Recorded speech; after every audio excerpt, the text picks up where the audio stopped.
Hello friends, welcome to your Bandhan study class. তোমাদের নিজের channel বন্ধন study ক্লাসে তোমাদের সবাইকে শুভেচ্ছা জানাই।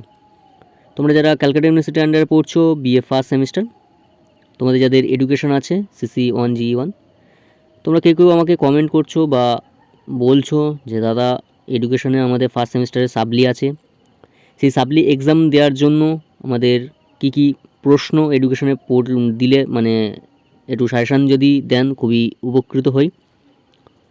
তা আজ এই ভিডিওয়ে তোমাদের যাদের এডুকেশন আছে জেনারেল CC1 GE1, সেই এডুকেশনের আজ আমি পুরো লাস্ট মিনিটের জন্য 10 and 5 মার্কসের প্রশ্ন আলোচনা করে দেবো। তোমরা এইগুলিকে নিয়ে নোট করে এইগুলিকে পড়া শুরু করে দাও, এবং এই প্রশ্নগুলি খুবই গুরুত্বপূর্ণ, খুবই ভিভিআই।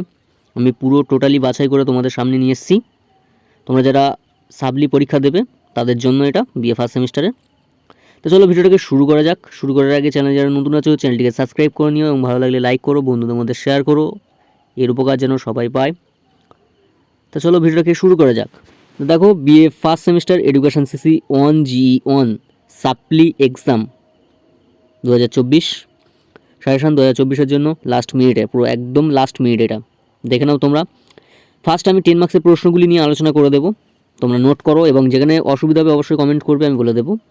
দেখো ফার্স্ট 10 মার্কসের প্রশ্ন, 1 নম্বর প্রশ্ন কী বলছে দেখো, ডেলওয়ার কমিশনের আলোকের আধুনিক শিক্ষার লক্ষ্যগুলি আলোচনা করো। খুবই ভিভিআই প্রশ্ন, 4টি স্টার। আমি এখানে যে প্রশ্নগুলিকে বলে দেবো এবং স্টার বলে দেবো, সেগুলিকে তোমরা বেশি জোর দিয়ে পড়বে।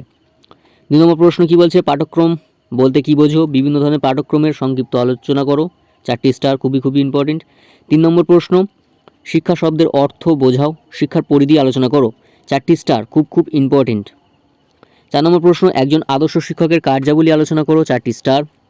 5 নম্বর প্রশ্ন, শিক্ষার সংস্থা হিসাবে বিদ্যালয় ও রাষ্ট্রের ভূমিকা আলোচনা করো। এই বিদ্যালয় ও রাষ্ট্রের এই দুটো যদি তোমরা করে থাকো, এর মধ্যে থেকে অবশ্যই 100% এটা কমন পাবে, বা দুটোই কমন পেয়ে যেতে পারো। কিন্তু এখানে আশা রাখছি তোমাদের বিদ্যালয়টা আসার খুব চান্স আছে, কিন্তু রাষ্ট্রটাও ছেড়ে দিও না, তোমরা রাষ্ট্রটাও কিন্তু মুখস্থ করো। 6 নম্বর প্রশ্ন, গণমাধ্যম বলতে কী বোঝো, শিক্ষার সংস্থা হিসাবে সংবাদপত্রের ভূমিকা আলোচনা করো, খুবই ইম্পর্টেন্ট, 4টি স্টার। 7 নম্বর প্রশ্ন, কিন্ডারগার্টেন পদ্ধতি কী, এই পদ্ধতির সুবিধা এবং অসুবিধাগুলি আলোচনা করতে বলেছে, 4টি স্টার। 8 নম্বর প্রশ্ন, সহপাঠক্রমিক কার্যাবলী বলতে কী বোঝো, বিভিন্ন পাঠক্রমিক আলোচনা করো, এটা 3টি স্টার আছে, এটা পারলে তোমরা করতে পারো, এটাও ইম্পর্টেন্ট আছে। 9 নম্বর প্রশ্ন, শিশুকেন্দ্রিক শিক্ষা কাকে বলে, শিশুকেন্দ্রিক শিক্ষার বৈশিষ্ট্যগুলি আলোচনা করো বা ব্যাখ্যা করো, 4টি স্টার। তোমাদের 10 মার্কসে 8 নম্বর প্রশ্নটা বাদ দিয়ে তোমরা যদি বাদবাকি সব প্রশ্নটাই করতে পারো, তোমরা 100% এখান থেকে 3টে কি যে কটাই দেবে সবটাই কমন পাবে। 3টে তো অবশ্যই 100% এখান থেকে কমন পাবে 10 মার্কসের তোমাদের। তাই বলছি, এখানে যে প্রশ্নগুলি দিয়েছি খুবই ইম্পর্টেন্ট। আমি তো বলে দিয়েছি যে কটা স্টার তো দিয়ে দিয়েছি, এবং বলে দিয়েছি কোনগুলো ভেরি ইম্পর্টেন্ট। তোমরা এর মধ্যে তোমরা এগুলো নিয়ে একটু পড়লে বুঝতে পারবে।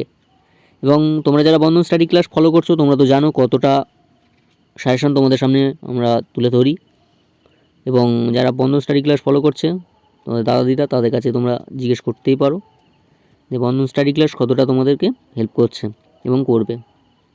তা চলো 5 মার্কসের প্রশ্ন দেখে নেওয়া যাক। ফার্স্ট 1 নম্বর প্রশ্ন, 5 মার্কসের, শিক্ষা গণতান্ত্রিক লক্ষ্য বলতে কী বোঝো, 3টি স্টার, খুব ইম্পর্টেন্ট। 2 নম্বর প্রশ্ন, একজন আদর্শ শিক্ষকের পেশাগত গুণাবলী আলোচনা করো, 3টি স্টার। 3 নম্বর প্রশ্ন, প্রথাগত ও অপ্রথাগত শিক্ষার মধ্যে যে কোনো 5টি পার্থক্য লেখো, 3টি স্টার। 4 নম্বর প্রশ্ন, শিশু বিকাশের পরিবেশের ভূমিকা আলোচনা করো, 3টি স্টার। 5 নম্বর প্রশ্ন, গণমাধ্যমে হিসাবে চলচ্চিত্রের ভূমিকা আলোচনা করো, 3টি স্টার। 6 নম্বর প্রশ্ন, খেলা ও কাজের মধ্যে যে কোনো 5টি পার্থক্য লেখো, 3টি স্টার। 7 নম্বর প্রশ্ন, ডেলরস কমিশনের সুপারিশ অনুসারে শিক্ষার 4টি স্তম্ভ কী, খুব ইম্পর্টেন্ট। এই 1 থেকে 8টা মানে 1 থেকে 7টা প্রশ্ন সবই ইম্পর্টেন্ট আছে। নেক্সট 8 নম্বর প্রশ্ন, শিক্ষার সমাজতান্ত্রিক লক্ষ্য বলতে কী বোঝো, খুব ইম্পর্টেন্ট, 3টি স্টার। 9 নম্বর প্রশ্ন, খেলার ভিত্তিক শিক্ষার বৈশিষ্ট্যগুলি লেখো, 3টি স্টার। 10 নম্বর প্রশ্ন, গণমাধ্যম হিসেবে সংবাদপত্রের ভূমিকা আলোচনা করে, এটা তোমাদের 10 মার্কসেও দিয়েছি, 5 মার্কসেও দিয়েছি, কারণ এটা খুবই ইম্পর্টেন্ট এবছর, 3টি স্টার। 11 নম্বর প্রশ্ন, সহপাঠক্রমিক কার্যাবলী প্রকারভেদ আলোচনা করো, এটা এক্সট্রা দিয়েছি, যদি পারো তো করতে পারো। নেক্সট 12 নম্বর প্রশ্ন, মন্তেশ্বরী শিক্ষার পদ্ধতি 5টি বৈশিষ্ট্য আলোচনা করো, খুব ইম্পর্টেন্ট। তোমরা 11 দাগের প্রশ্নটা বাদ দিয়ে বাদবাকি প্রশ্নগুলি যদি করো, এর মধ্যে থেকে 5 নম্বরের প্রশ্ন তোমরা অবশ্যই 5টি কমন পেয়ে যাবে 100%। এবং যেখানে অসুবিধা হবে অবশ্যই কমেন্টস করবে, আমি বলে দেবো। তাই আজ এখানে শেষ করলাম। তোমরা সবাই ভালো থেকো, সুস্থ থেকো, বন্ধন স্টাডি ক্লাসের সঙ্গে যুক্ত থেকো এবং চ্যানেল যারা নতুন হয়েছে চ্যানেলটিকে সাবস্ক্রাইব করে আমাদের পাশে থেকো। তাই আজ এখানে শেষ করলাম। দেখা হচ্ছে পরবর্তী ভিডিও। তোমরা সবাই ভালো থেকো, সুস্থ থেকো।